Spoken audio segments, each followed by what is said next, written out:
Amém, meus irmãos, a igreja pode sentar. Vamos mais uma vez adentrar no texto de Tito.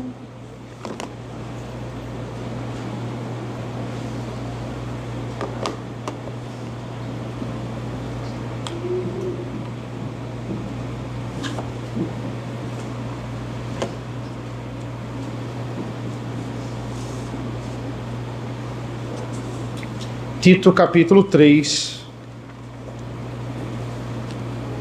eu vou ler a partir do versículo 4.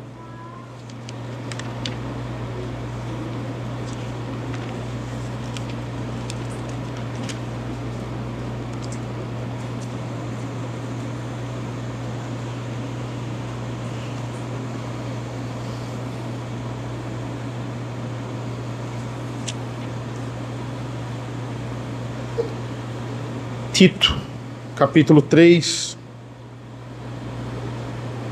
a partir do versículo 4, assim diz a palavra do Senhor.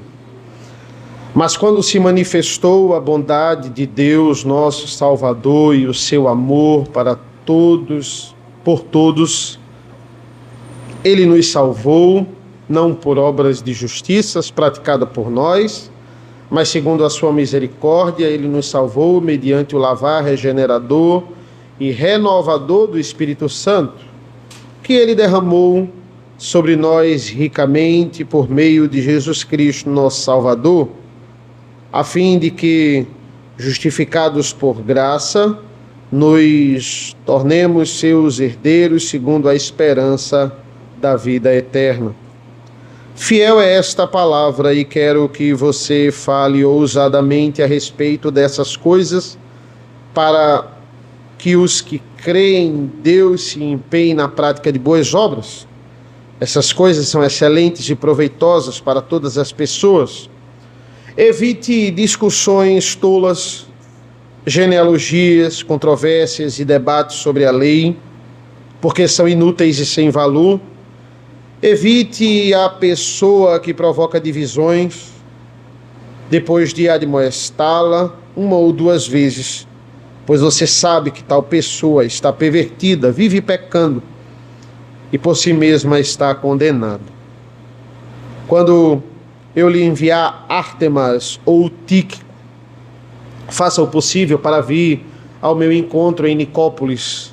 Estou resolvido a passar o inverno ali. Ajude da melhor maneira possível Zemas, o intérprete da lei, e também Apolo, para que não lhes falte nada para a viagem.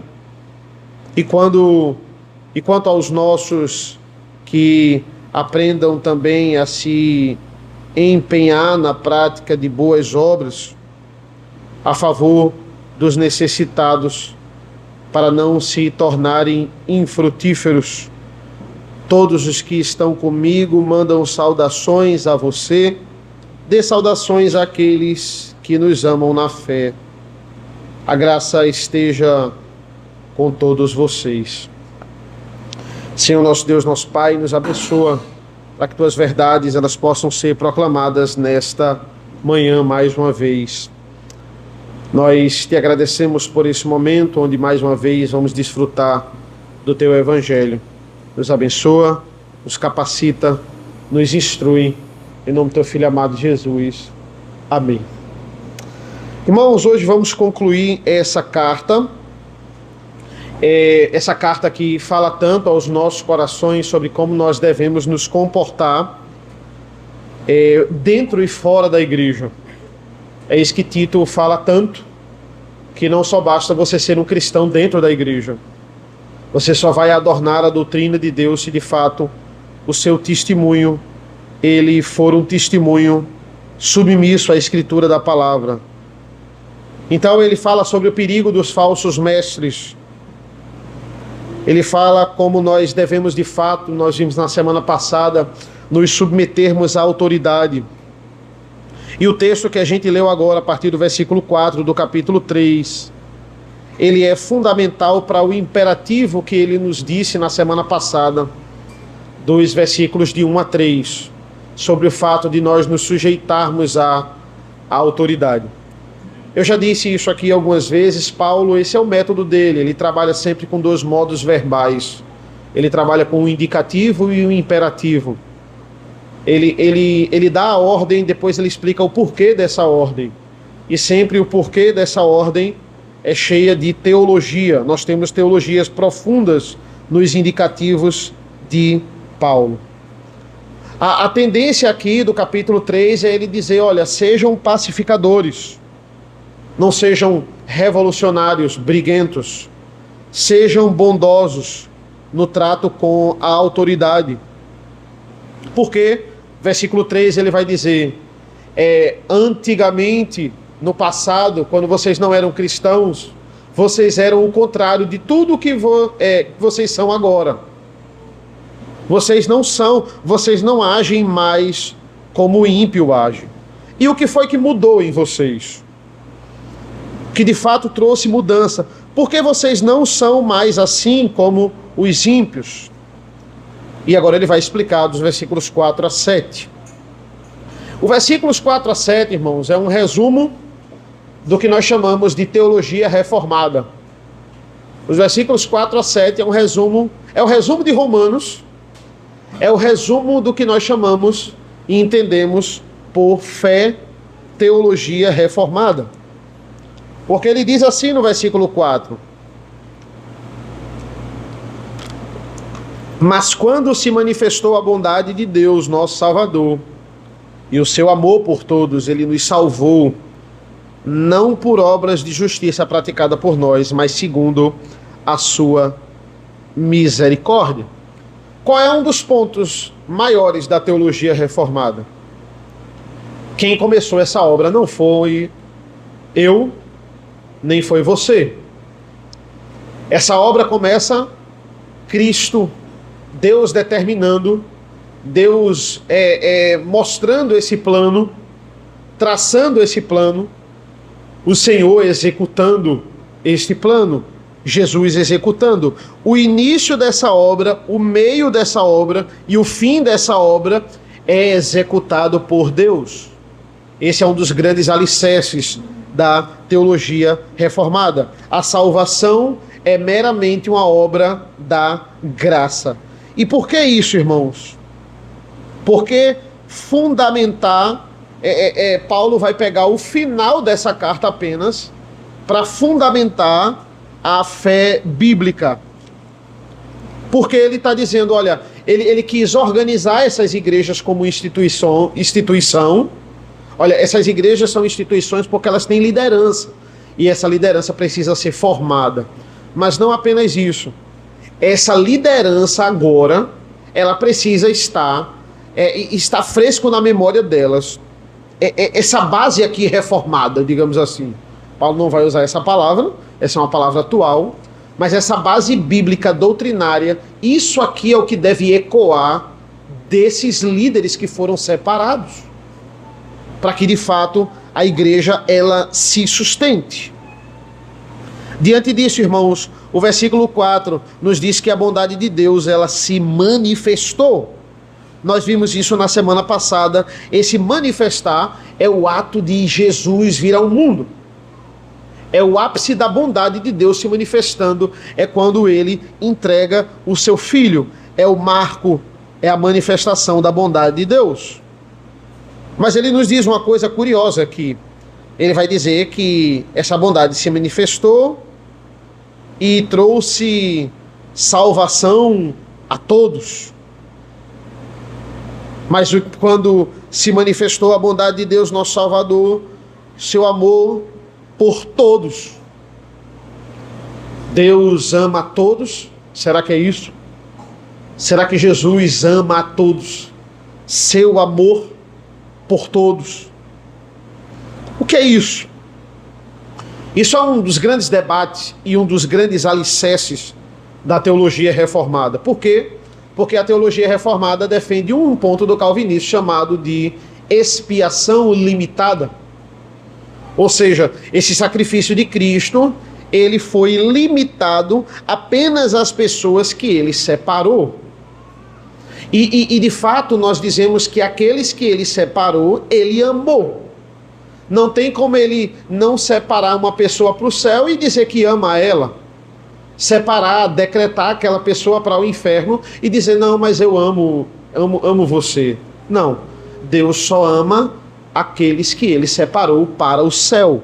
Esse é o ponto da expiação limitada. Como assim o seu amor para com todos? A gente tem que entender um pouco esse significado de amor para com todos. Isso é uma tradução no grego que talvez você entenda muito bem. É traduzido por filantropia. Filantropia. Então, o que é que significa philos é amor e antropo significa homem. Quando a gente estuda antropologia, quando a gente estuda antropocentrismo, é o homem. Philos, amor. Filantropia. Ele demonstrou filantropia. É isso que o texto está dizendo literalmente. Ou seja, irmãos, esse antropo aqui nunca é usado no grego, nunca é usado na palavra de Deus por todas as pessoas sem exceção. Esse antropo, ele é usado para a raça humana. É para o gênero humano. Antropo, quando ele está falando aqui, e em toda a língua grega praticamente, dentro da filosofia, você pode comparar. Antropo é raça humana, é gênero humano. A ideia aqui é, Deus ele amou a humanidade em si, ele amou o gênero humano. É isso que ele diz aqui. Não cada pessoa sem exceção. Esse é o amor de Deus pelo gênero humano. É a mesma coisa quando nós proclamamos, e está na palavra, Deus amou o mundo de tal maneira que deu o seu Filho unigênito. Deus não amou o mundo todo. Deus amou a humanidade, Deus amou o gênero humano. Biblicamente não dá para Deus amar a todos. Quando alguém diz que Deus ama a todos, é uma grande contradição bíblica. Se eu abro a minha boca para defender que Deus ama a todos, eu vou ter que necessariamente negar todos os textos bíblicos que dizem que Deus não ama a todos. Eu vou ter que negar que na palavra de Deus está escrita que ele amou a Jacó e não amou a Esaú. Deus não ama a todos? Como é que ele não amou a Esaú?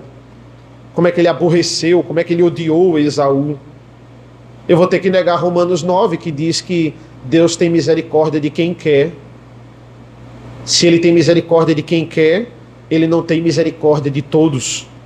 Ele selecionou algumas pessoas, ele separou algumas pessoas para ter misericórdia. Então, esses são termos genéricos. Deus amou, demonstrou amor para com todos, filantropia. Deus amou o mundo. Não trate termos genéricos como genéricos. João diz, olha, esse é o Cordeiro de Deus que tira o pecado do mundo. Deus tirou o pecado de todo o mundo? Não, porque ele não morreu por todo o mundo, todas as pessoas sem exceção. Esses são termos genéricos.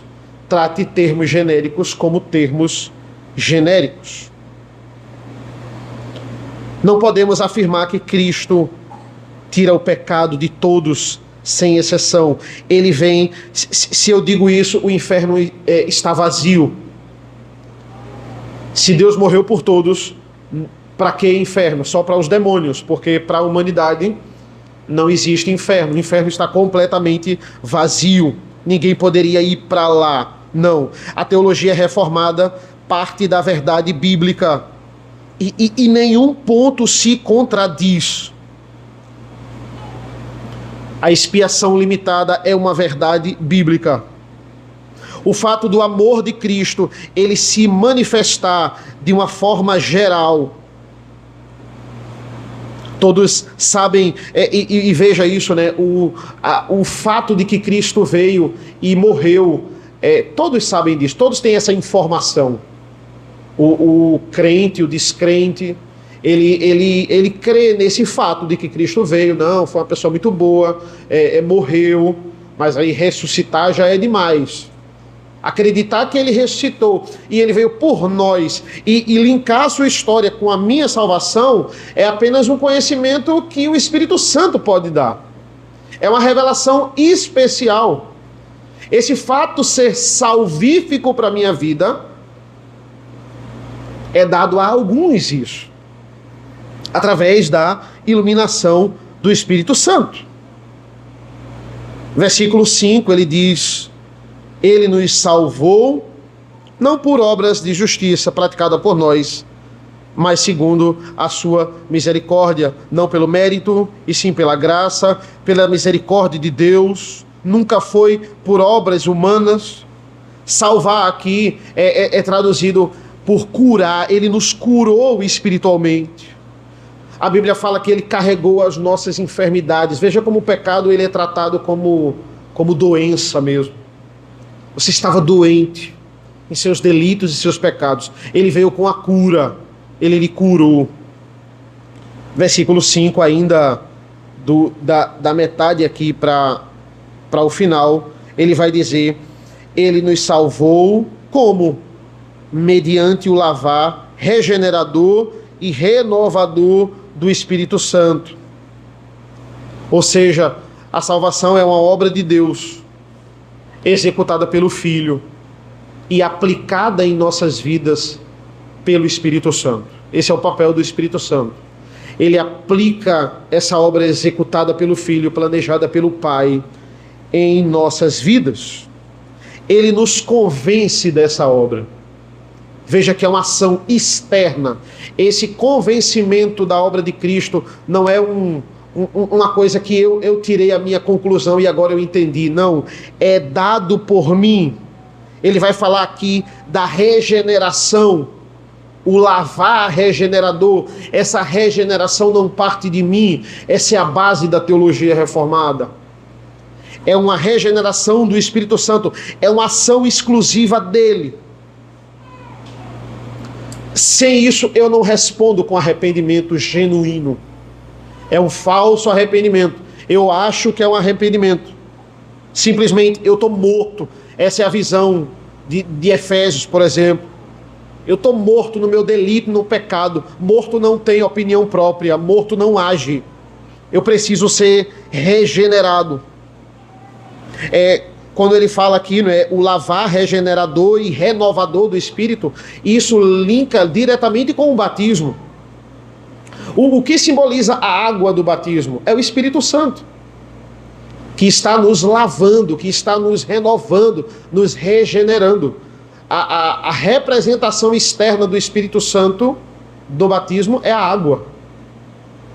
É o lavar regenerador do Espírito.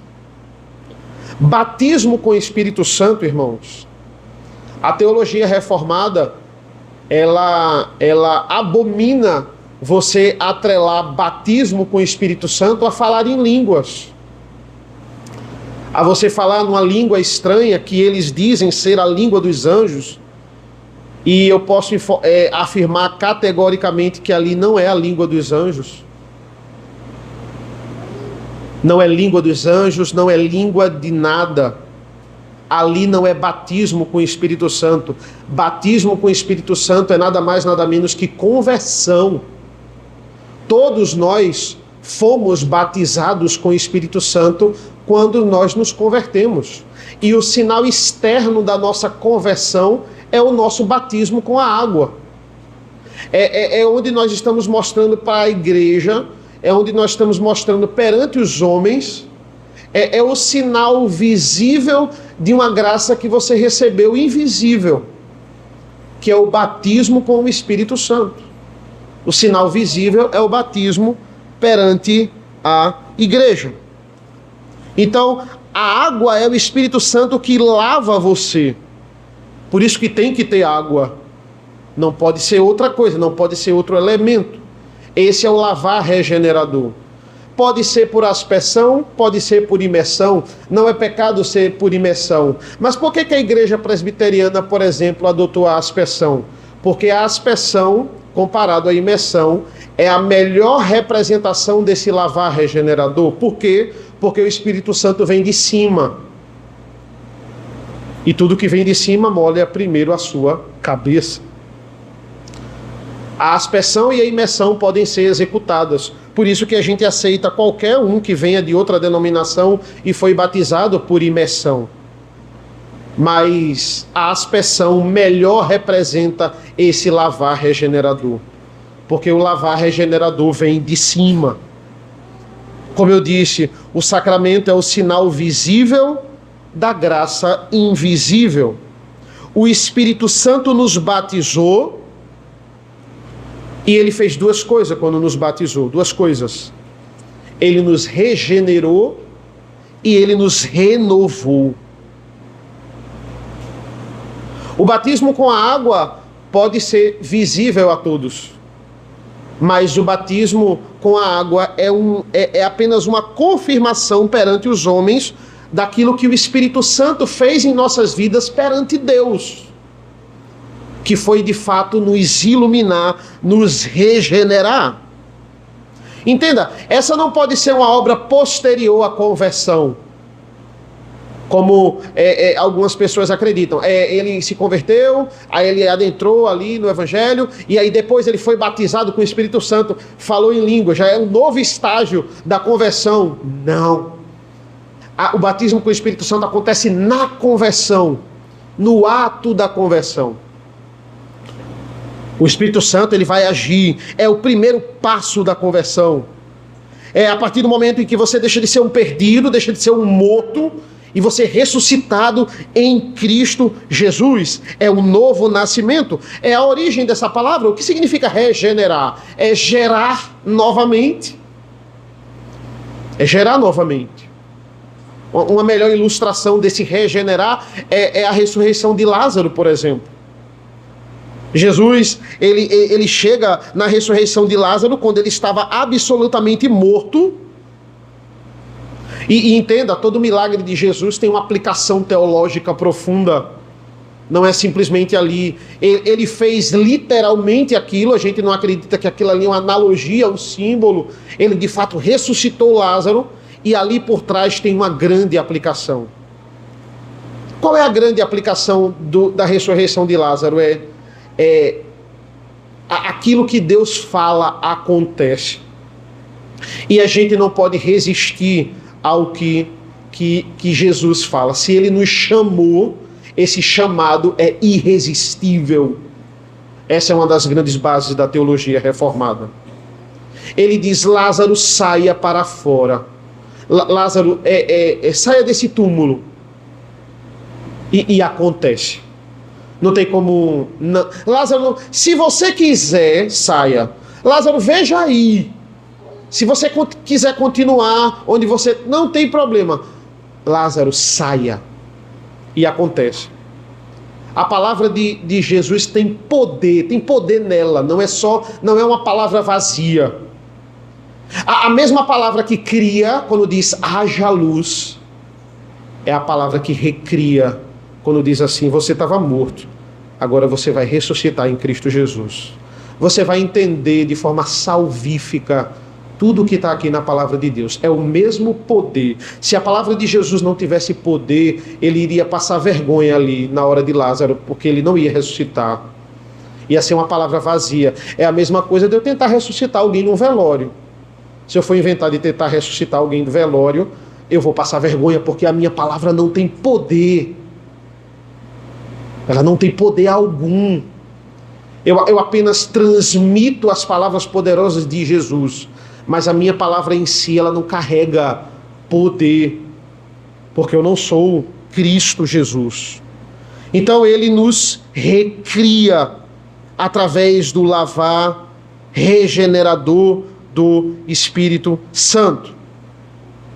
Assim como ele nos criou, ele nos recriou. Ele decretou o nosso nascimento. E ele decretou também o nosso segundo nascimento. Esse é o nosso Deus, esse é o Deus poderoso.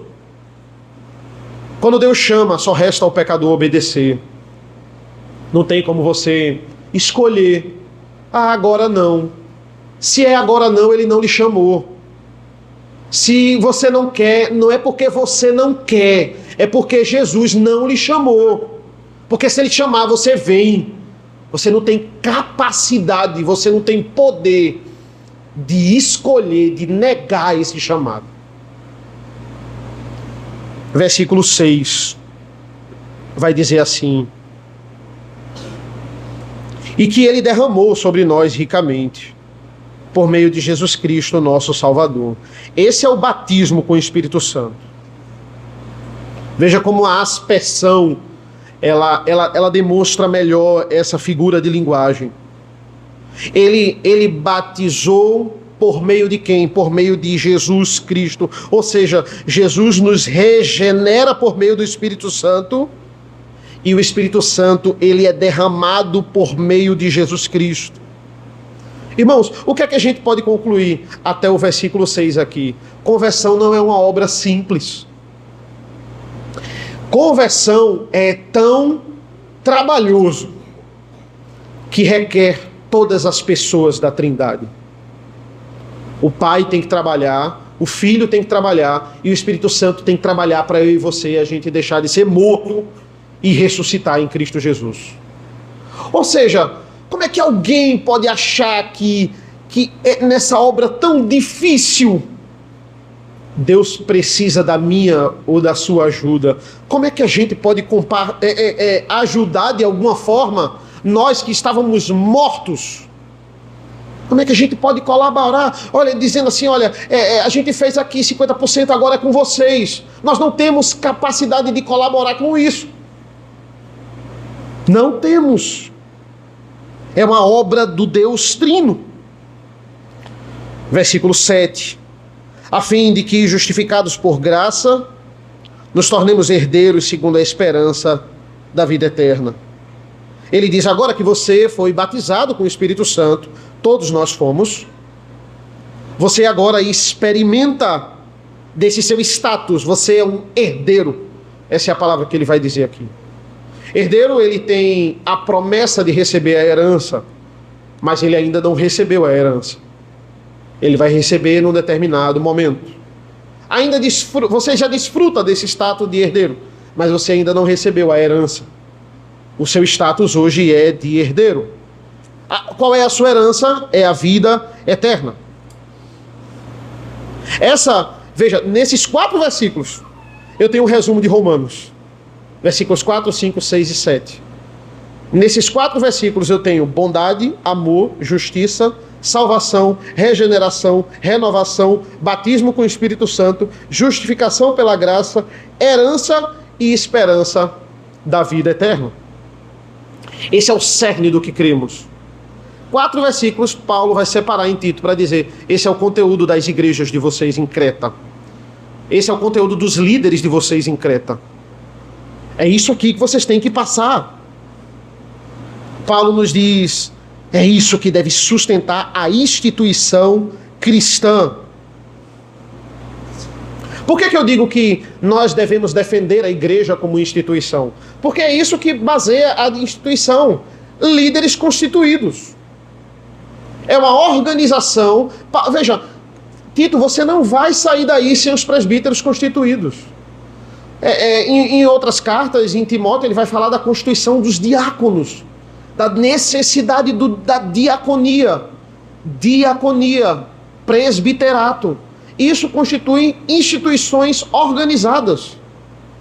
Pessoas que vão prestar contas de outras pessoas que Deus está colocando para nós cuidarmos. Precisa existir homens que irão reger as igrejas. Você dizer que é crente, mas você dizer que não quer participar da igreja, é a mesma coisa que um pé dizendo que não quer fazer parte de um corpo. Não, eu quero andar sozinho. Eu sou um pé, mas eu quero andar só. Não existe isso. O que é que vai acontecer com um pé fora do corpo? Ele resseca. E ele perde o seu propósito. Ele perde a sua finalidade. Cristo vai comparar a igreja a um corpo em 1 Coríntios 12. A sua função, você só consegue executar a sua função de dedo, de orelha, de nariz, de pé, junto ao corpo, ligado ao corpo. Porque senão você resseca e morre. Deus nos criou para estarmos numa igreja. Deus nos criou para estarmos debaixo de uma liderança. É assim, essa é a grande preocupação dele. Você não sai dessa ilha até que essas lideranças estejam instituídas.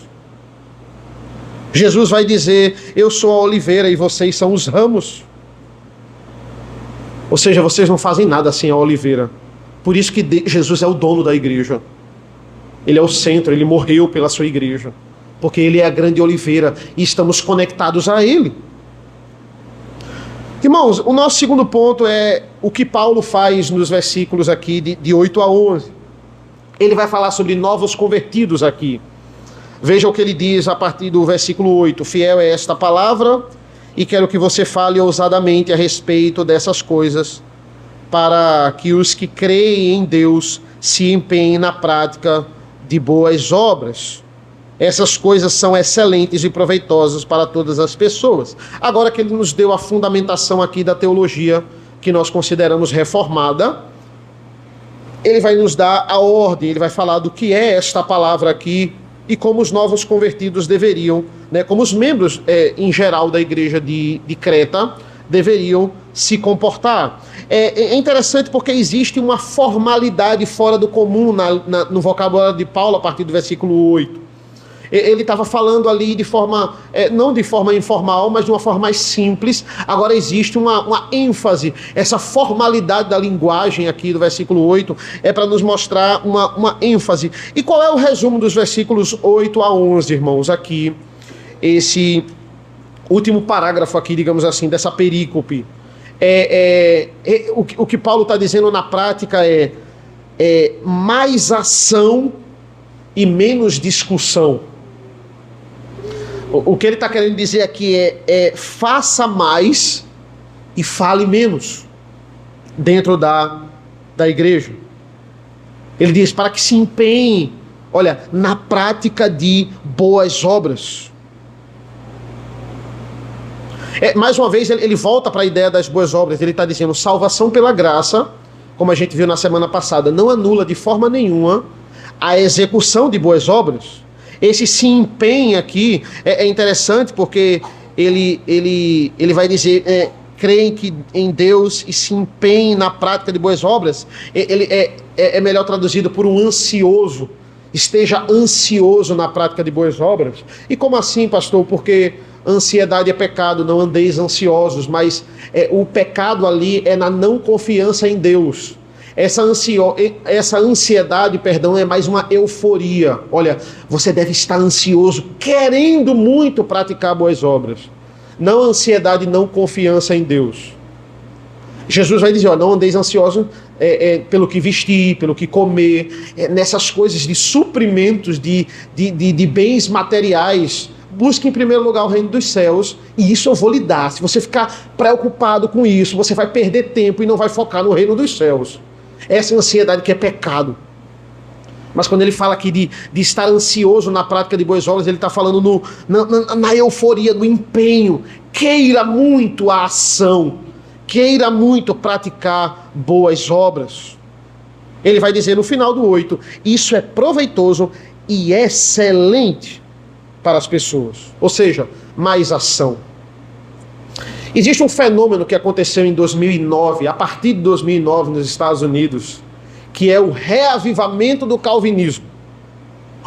Tem um artigo muito bom do pastor Leandro Lima, não um artigo, é mais uma tese, é mais a tese dele de mestrado. Ele fala desse reavivamento do calvinismo a partir de 2009 nos Estados Unidos. De lá para cá você pode pegar um pouco da história da igreja e como isso foi bom para a igreja presbiteriana em si.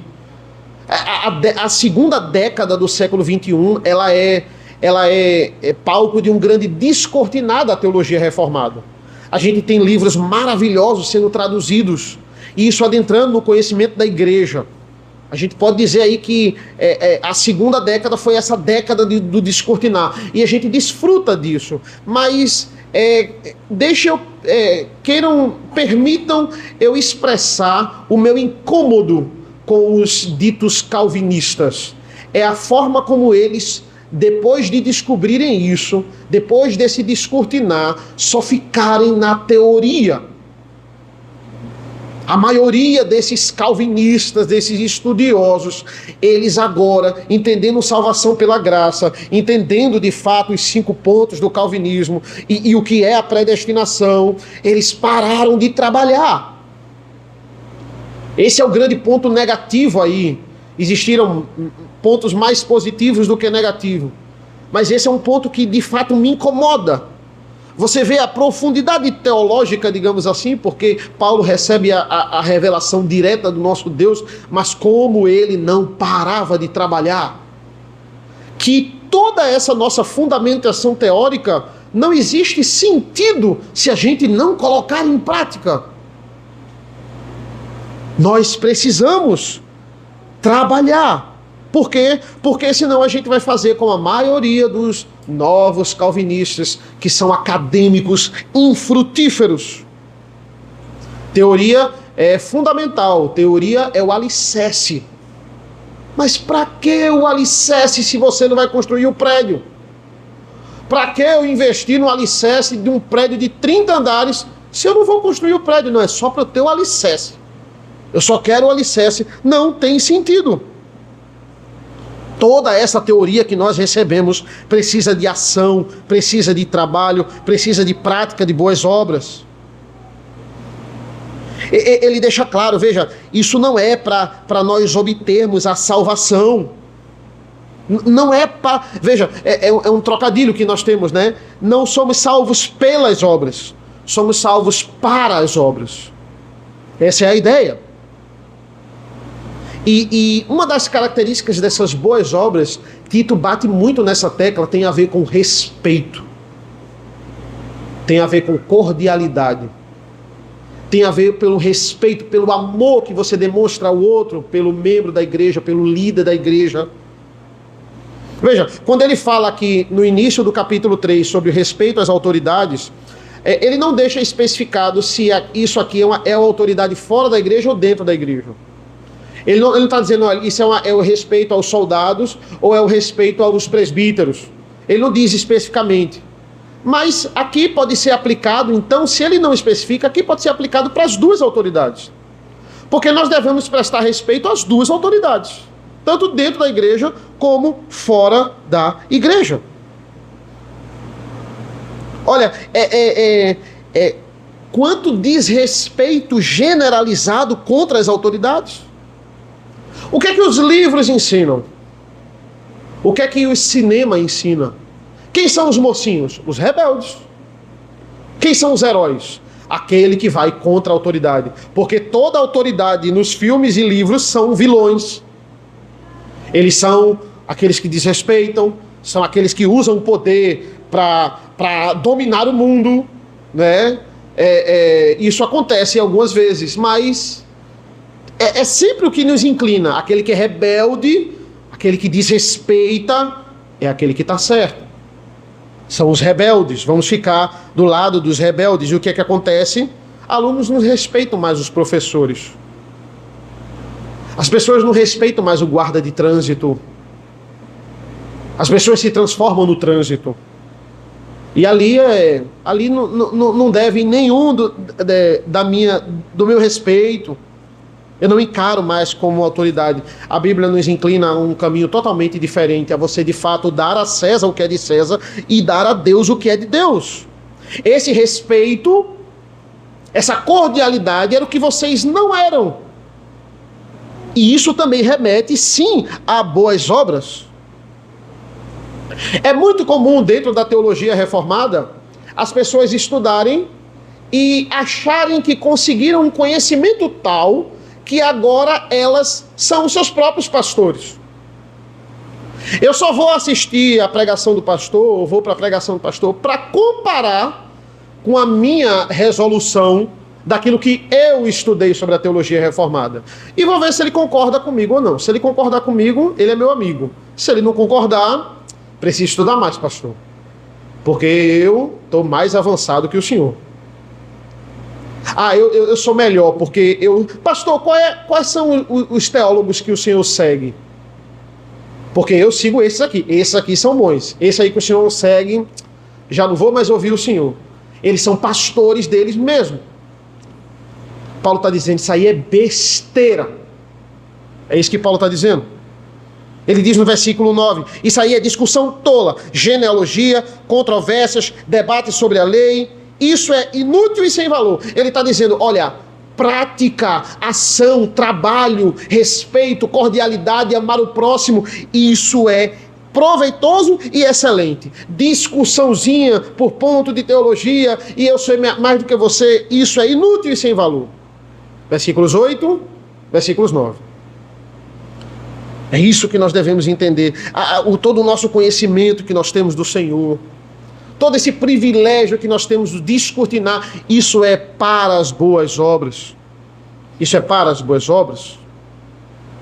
A Bíblia jamais pode ser instrumento de difamação. É por isso que ele está dizendo, olha, não basta você apenas vir aqui na frente, pagar uma de líder, falar palavras maravilhosas e o seu comportamento ser totalmente diferente. Não tem como. As suas palavras não vão mudar a vida das pessoas, porque o seu comportamento está totalmente diferente. As pessoas estão vendo tudo que ele fala, ele não faz. Não adianta. Quando as pessoas começarem a lhe conhecer, elas não vão ouvir mais você. Elas podem até se converter, porque Deus usa quem Ele quiser para falar do Evangelho. Elas podem ser tocadas pelo que você fala, mesmo com seu testemunho horrível. Mas entenda, você não vai ter ovelhas. Um pastor não vai ter ovelhas. A liderança não vai ser respeitada. Aquela igreja não vai se sustentar, é isso que ele está dizendo. Por quê? Porque as obras não condizem com aquilo que eles falam. As pessoas vão olhar muito mais para o que você faz do que aquilo que você diz. Isso é um fato. Eu vou escutar uma pessoa, veja, a pessoa está no terceiro casamento, ela tá divorciada, ela tem filhos em vários casamentos, ela vai falar sobre casamento para mim. Como eu vou escutar essa pessoa? Por isso que o presbítero, ele diz, olha, você precisa viver, você precisa, antes de tudo, ser um bom pai, ser um bom esposo. E aí, no final, defender o Evangelho. Teoria e prática, prática e teoria. Por isso, o versículo 9, ele diz assim, como eu já disse, né, evite discussões tolas, genealogias, controvérsias, debates sobre a lei, porque são inúteis e sem valor, são muitas vozes que a gente ouve. Quem são as pessoas que a gente está escutando nas redes sociais? Quem são elas? Como é a vida delas? Você não pode escutar ninguém que a vida seja depravada, por mais bonita que seja a palavra dela. Mas a gente não sabe a vida das pessoas que a gente segue nas redes sociais. Porque elas escondem, porque elas têm duplas personalidades. Quantas pessoas com vidas depravadas, falando sobre casamento, falando sobre famílias e com inúmeros seguidores. Não, você tem que pesquisar a vida dessa pessoa. Essa pessoa só tem respaldo para falar para você começar a escutar ela, se ela vive aquilo que ela prega. Senão não tem como, são palavras vazias. O que é excelente e proveitoso, ele está dizendo no versículo ação. O que é fútil e sem valor, discussão. Mais ação, menos discussão. E ele fala, né, discurso sobre genealogia. Por quê? Porque as pessoas, os judeus principalmente, iam atrás para querer saber de qual tribo era. Eu preciso ser de uma tribo que não era tão rebelde. Eu preciso ser de uma tribo melhorzinha. Né? As pessoas negavam, Jesus não pode ser o sumo sacerdote, porque ele não é da tribo de Levi, ele não veio da tribo de Levi. Aí Hebreus vai dizer, ele não o sacerdócio dele não é segundo a ordem da tribo de Levi, é segundo a ordem de Melquisedeque. É alguém muito superior, em instância, em tempo, em autoridade, porque ele veio até antes, ele recebeu o dízimo do patriarca onde vieram as 12 tribos. É segundo a ordem de Melquisedeque. Parem com essas discussões tolas de genealogia. Isso aí é discussão inútil. Quantas pessoas se dizem, né? Eu sou melhor porque sigo essas pessoas e outras. Discussões sobre a lei. Brigando por coisas secundárias eles estavam. Dizia que, olha, tem que pegar Jesus, está errado porque ele veio em carne e a carne é ruim. Aí entrava com a discussão, isso estava acontecendo em Colossenses. Tem que observar os feriados judaicos. Cadê que a gente não observa os feriados judaicos? Discussão tola. Perder tempo com besteira. É isso que ele está dizendo aqui. Inúteis e sem valor, todas elas. Versículos 10 e 11 vai dizer assim: evite a pessoa que provoca divisões depois de amoestá-la 1 ou 2 vezes, pois você sabe que tal pessoa está pervertida e vive pecando e por si mesma está condenada. Fala com ela, Tito, 1 ou 2 vezes essas pessoas que estão levantando esses tipos de debate na igreja. Se depois da 2ª vez ela não ouvir, não a considere mais. Afaste se ela for um líder e mande as pessoas não dar credibilidade ao que ela fala, porque elas não estão edificando, elas estão destruindo no meio da igreja. É impossível você gostar de ficar discutindo essas coisas secundárias, essas coisas sem valor que podem dividir a igreja e viver para a glória de Deus. É impossível. Porque quando a gente entra nesses debates inúteis, a gente quer exaltar a nossa glória e não quer exaltar a glória de Deus. Ou seja, irmão, o crente reformado, ele vive para a glória de Deus. E adentrando no nosso último ponto, eu prometo ser breve aqui, é a nossa conclusão. Ele vai dizer no versículo 12: quando eu lhe enviar Ártemas ou Tíquico, faça o possível para vir ao meu encontro em Nicópolis. Estou resolvido a passar o inverno ali. Ajude da melhor maneira possível Zemas, o intérprete da lei, e também Apolo, para que não lhes falte nada para a viagem. E quanto aos nossos, que aprendam também a se empenhar na prática de boas obras a favor dos necessitados, para não se tornarem infrutíferos. Veja, irmãos, aqui é a prática de tudo que Paulo falou aqui na carta. Aqui tem nomes um tanto desconhecidos. Ele fala de Ártemas, Tíquico, Zemas, Apolo. O que a gente mais conhece aqui era Apolo, que era um homem conhecido por pregar bem. Tinha até um fã-clube dele em Coríntios, a gente sabe disso. Mas ele vai falar aqui de algumas coisas. Ele vai dizer, olha, primeiro, você só sai daí quando eu enviar alguém para ir para Creta. Eu estou pensando em enviar ou Ártemas ou Tíquico. Eu estou vendo quem vai. Se eu conseguir enviar a tempo, você passa o inverno comigo em Nicópolis, porque eu vou passar o inverno em Nicópolis. Creta era uma ilha da Grécia, se você pegar o mapa fica embaixo da Grécia, e Nicópolis fica na Grécia propriamente dita. Era uma cidade ali que Paulo decidiu, vou passar o inverno aqui, porque no inverno não dava para ficar se movimentando tanto. Então, mandando alguém para ir, para supervisionar esses presbíteros que você nomeou, aí você sobe para Nicópolis e a gente se encontra. Então veja, Paulo é aquele que é teoria e prática. E imagine a gama, né? A gente tem um total ali, historicamente falando, de uns 70 discípulos que Paulo administrava, que são esses nomes que aparecem nas cartas. Né? Tem muitos aqui que nem são nomeados. E Paulo escreveu outras cartas que não são consideradas inspiradas, que têm outros nomes. Mas é um total de 70 discípulos que Paulo, ele nessa grande tabela dele, ele vai remanejando para suprir todas as igrejas. Imagine o trabalho, a gama de coisa que Paulo tinha para fazer. Além de lidar com esses problemas, esses discípulos iam chegando com problemas e ele escrevendo cartas. Ele vai dizer, você só sai daqui para se encontrar comigo quando alguém for para lá.